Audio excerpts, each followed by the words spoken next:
pessoal, beleza? Tudo bem? Tudo jóia com vocês? Voltamos aí para mais uma aula. E aí pessoal, beleza? Tudo bem? Tudo jóia com vocês? Voltamos aí para mais uma aula nossa aí do nosso curso de História completo para concursos vestibulares e também pré-militar.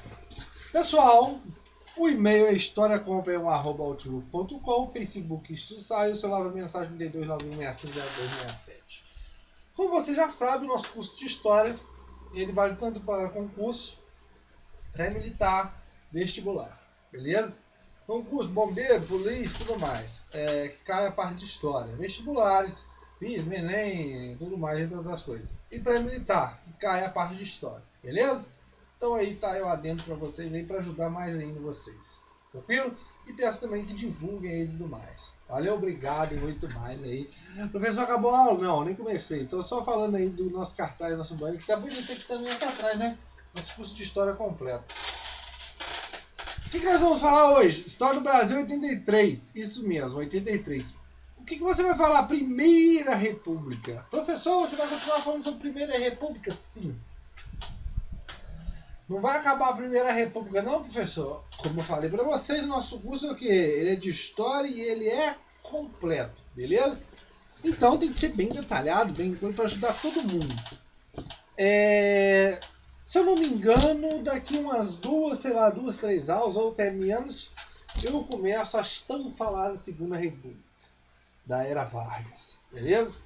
Mas essa Primeira República, nós tivemos que falar sobre os políticos, os presidentes, algumas partes políticas, econômicas, industriais e aquelas coisas e tudo mais. Imigração e tudo mais. Hoje vamos continuar falando sobre tenentismo, movimento tenentista, parte 2. Professor, você explicou tudo sobre tenentismo anteriormente? Sim. Expliquei sim.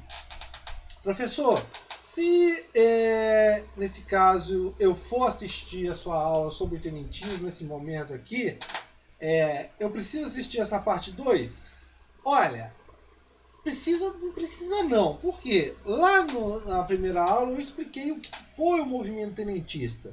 Aqui nessa aula eu quero explicar para vocês como que se formou esse sentimento tenentista. O que levou a esse pessoal a desenvolver essas ideias.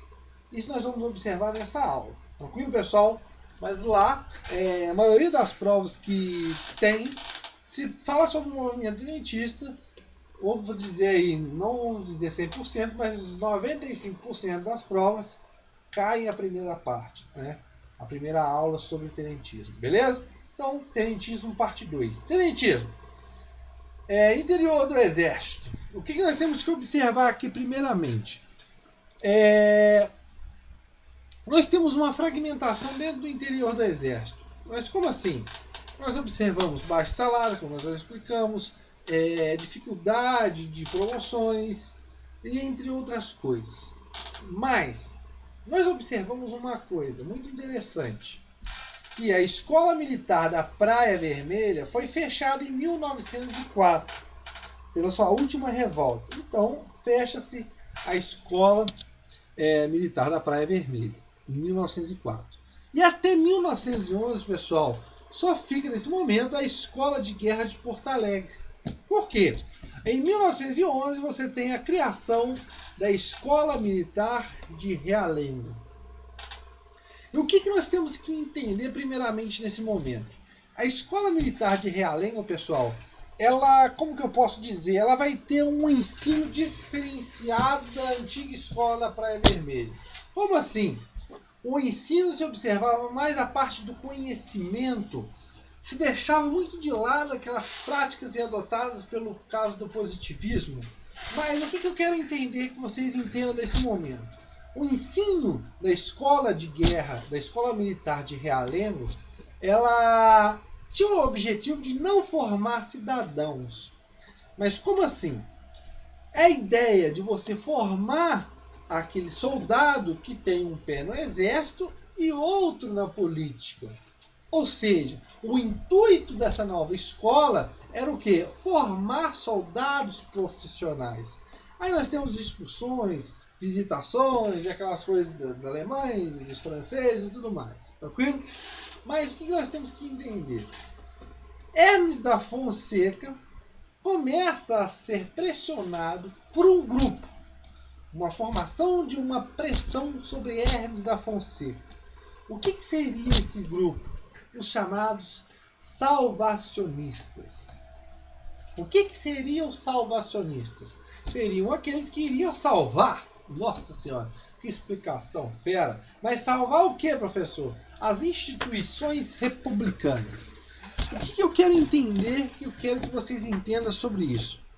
A ideia aqui é diminuir o poder dessas oligarquias que dominam essa parte e também que vai levar a cúpula militar a se aliar muito nessas oligarquias. Lembrando, o tenentismo, o movimento tenentista, pessoal, você tem o que? Tenentes e capitães. Mas, principalmente tenentes, por dar o seu nome. Mas a cúpula do exército, ela estava muito ligada ainda com os interesses dessas oligarquias. Então, nesse caso, os tenentes são herdeiros, o movimento tenentista, nesse caso, é como se fosse um herdeiro dos chamados salvacionistas. Tranquilo, pessoal? Então, eles tinham um contexto dentro do exército, que era aquela parte a parte em que a cúpula do exército estava ligado muito aos interesses de oligarquias, e outra que era fora do exército, e entre outras coisas mais, como nós já explicamos aqui na nossa aula anterior. O que nós temos que entender aqui primeiramente? Dentro do exército também, além dessa parte aqui, pessoal, nós temos o caso também das promoções e daquelas coisas. Como eu já falei para vocês, eles não tinham ideias políticas formadas.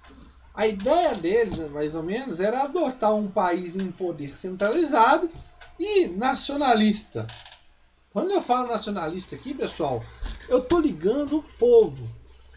É muito interessante, pessoal, porque nós observamos uma coisa.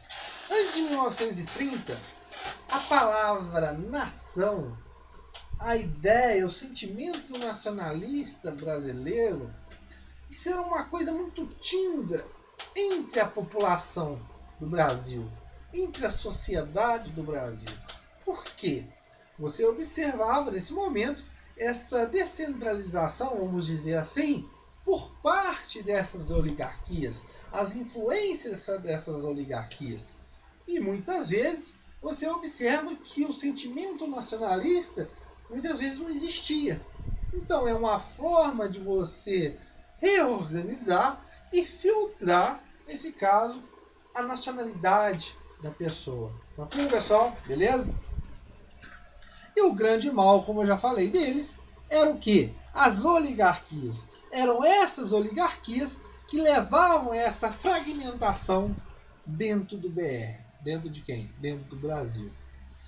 Então, o que nós observamos e temos que entender aqui? Além dessas ideias de modernização, de reestruturação, aquelas coisas e tudo mais, não ligadas a essa parte política, mas no intuito de diminuir esse poder das oligarquias, você observa também que eles faziam restrições em suas ideias, como a ideia do sufrágio universal, as eleições indiretas, ou seja, a ideia do liberalismo autêntico, ela não era uma ideia muito viável para eles para a saída do Brasil naquele momento, dessa situação, dessa política entre essas oligarquias. Tranquilo, pessoal? Beleza? Então, os tenentes, como vocês observaram, eles enfrentam sozinhos essas investidas do governo e tudo mais. Ou seja, muita parte do exército não apoiavam esse movimento tenentista. Tranquilo? Que ocorreu, como eu já falei para vocês, em várias regiões do Brasil. Bahia, Amazonas, Sergipe, Mato Grosso, Rio Grande do Sul, São Paulo. Tranquilo, pessoal? E no Rio, como nós vimos também. E também, pessoal, a elite civil até 1930 também não tentou fazer parte desses movimentos. Após 1930, pessoal, aí é outra coisa. chegando a Bespan aí em 1929, que as coisas e tudo mais, como nós vamos observar nas nossas próximas aulas, você vai observar que parte da elite civil agora vai apoiar e muito a dita e tão falada Revolução de 1930, que põe o nosso querido e bom velhinho Getúlio Dornelas Vargas. Tranquilo, pessoal? Então, na nossa próxima aula, falaremos aí mais alguma coisa sobre o quê? História do Brasil. Um abraço aí.